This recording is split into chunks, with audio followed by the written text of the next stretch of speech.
রাসূল সাল্লাল্লাহু আলাইহি ওয়াসাল্লাম বলছেন, ডানে এবং বামে যে লেখার ফেরেশতা থাকে,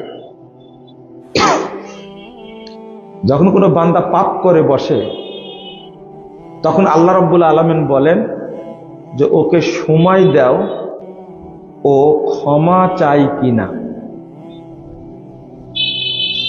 এবং ডান কাদের ফেরেশতা যেটা পাপ লেখে তাকে বলে তুমি একটু থামো।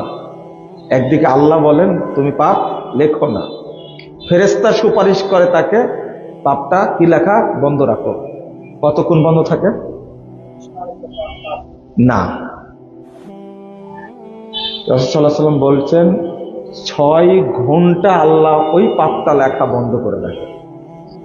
কয় ঘন্টা?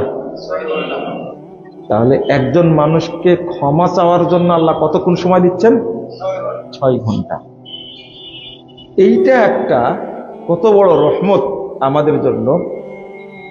এই যে সালাতের মাঝে মাঝে এই যে সময়ের ফাঁকটা আল্লাহ রেখে দিয়েছেন, যে সালাতের মাধ্যমে আগের সময়ের মধ্যে যে পাপটা হয়েছে আল্লাহ যেন সেই পাপকে ক্ষমা করে দেন। অটো যেন কি হয়ে যায়? ক্ষমা হয়ে যায়। মুহাম্মদ টেলিভিশন, সত্যের জয়, সব সময়।